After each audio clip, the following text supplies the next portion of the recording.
19 डिसेंबर नंतर मराठी माणूस देशाचा पंतप्रधान होईल असं वक्तव्य पृथ्वीराज चव्हाण यांनी केलंय।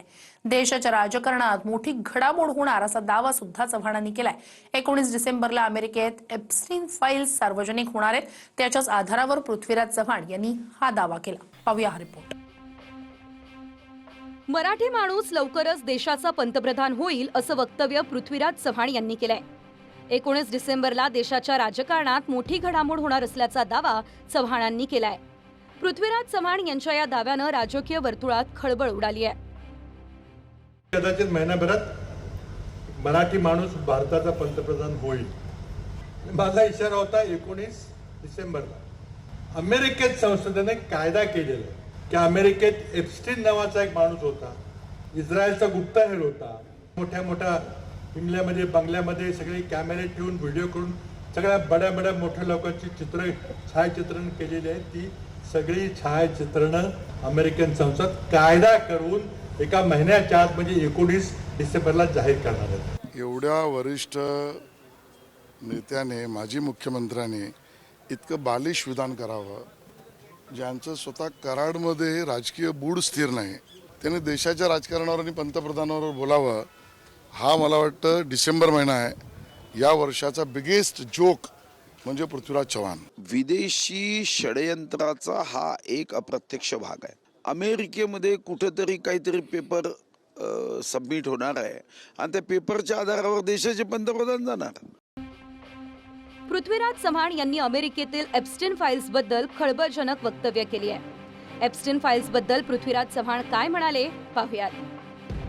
एप्स्टीन फाईल्स हा अमेरिकेतील जेफ्री एप्स्टीन प्रकरणातील महत्त्वाचा दस्तावेज आहे। ट्रम्प यांनी घेतलेल्या एका निर्णयामुळे अमेरिकन संसदेला या एप्स्टीन फाईल्स 19 डिसेंबर पर्यंत सार्वजनिक कराव्या लागणार आहे। या फाईल्स रिलीज झाल्या तर भारतात राजकीय भूकंप होऊ शकतो आणि मराठी माणूस पंतप्रधान बनू शकतो असं पृथ्वीराज चव्हाण यांचं म्हणणं आहे। या फाईल्समध्ये काही भारतीय नेत्यांची नावं येतील असा संशय पृथ्वीराज चव्हाण यांना आहे। चव्हाणांच्या या दाव्यावर भाजप नेत्यांनी टीका केली असली तरी महाविकास आघाडीच्या नेत्यांनी मात्र चव्हाणांच्या बोलण्यात तथ्य असावं असं म्हटलंय। पृथ्वीराज चव्हाण आता काय म्हणाले त्याच्याकडे मला काय बोलायचं नाहीये, कारण कसं आहे की पृथ्वीराज बाबांना पण आता निवडणूक हरल्यापासून काही स्वप्न पडायला लागली, त्यामुळे त्यांचं स्वप्न त्यांना मुबारक आहे। राष्ट्रीय स्तरावरती काय गोष्टी आणि घडामोडी चाललेले हे त्यांना फार बारकाईने त्यांचा अभ्यास आहे आणि ते राज्याचे मुख्यमंत्री देखील राहिलेले आहेत। तो एक ज्येष्ठ नेते ज्यावेळी बोलतात त्यावेळी काही ना काहीतरी त्याचा अर्थ असावा असं मला वाटतं। पृथ्वीराज चव्हाण हे ज्येष्ठ आणि मोठे नेते आहेत, त्यांची माहिती पृथ्वीराज चव्हाण काही बोलतील अशातलं नेतृत्व नाही।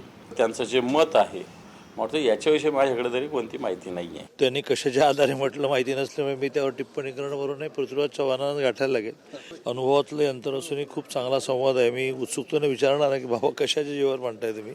त्यांच्याकडे काहीतरी माहिती असेल म्हणून त्यांनी तसा दावा केला असेल, पण मला असं वाटतं की मराठी किंवा महाराष्ट्राचा जर पंतप्रधान झाला तर आम्हाला महाराष्ट्र म्हणून नक्कीच त्याचा अभिमान राहील। एनडीएचं भविष्य सुद्धा आता पृथ्वीराज चव्हाण सांगायला लागले, तर त्याला काय बोला होता? या लोकांना नेमकं या मोठ्या नेत्यांना झालंय काय तेच कळत नाही। स्वतःच्या पक्षाबद्दलचं असलेलं अस्तित्व संपत चाललंय आणि एनडीएमध्ये काय फेरबदल होणार त्याचं बाकी ते लोक करायला लागले। एकीकडे पृथ्वीराज चव्हाणांनी मराठी माणूस पंतप्रधान होणार असं म्हटलंय, तर दुसरीकडे प्रकाश आंबेडकरांनी राज्यात शिंदे पुन्हा मुख्यमंत्री होतील असं म्हटलंय। एकनाथ शिंदे यांनी अमित शहालाच स्वतःच्या खिशामध्ये घातले असं त्या ठिकाणी दिसतंय की महिन्या 2 महिन्यामध्ये एकनाथ शिंदे पुन्हा महाराष्ट्राचे मुख्यमंत्री होत आहेत का? कोणाबद्दल बोलता हो? ज्याच्याकडे साधे नगरसेवक नाहीत, ज्याच्याकडे आमदार नाहीत, स्वतः निवडून येत नाहीत, त्यांनी मुख्यमंत्री कोण व्हावं याच्यावरती चर्चा करावी हास्यास्पद आहे। मुख्यमंत्री भाजपचाच असेल, दुसऱ्या पक्षाचा मुख्यमंत्री आत्ता तरी शक्य वाटत नाही। मला नाही वाटत की अशा पद्धतीनं प्रकाश आंबेडकर साहेब म्हणतात की अमित शहा यांना खिशात एकनाथ शिंदे घालणं कदापि शक्य नाही। अमित शहाच्या खिशामध्ये अशा अनेक एकनाथ शिंदे आहेत। माझा नेता मुख्यमंत्री होत असेल तर त्यांच्या तोंडात तर मी पेढा टाकायला पाहिजे, त्यांचे आभार मानायला पाहिजे। शेवटी ज्येष्ठ नेते आहेत राज्यामध्ये। पृथ्वीराज चव्हाणांनी 19 डिसेंबर बद्दल ही मोठी भविष्यवाणी केली आहे। त्यामुळे एप्स्टीन फाईल्समध्ये नेमकं काय असणार आहे आणि त्यामुळे देशाच्या राजकारणात खरंच खळबळ माजणार का हे पाहावं लागणार आहे। Bureau report TV9 Marathi.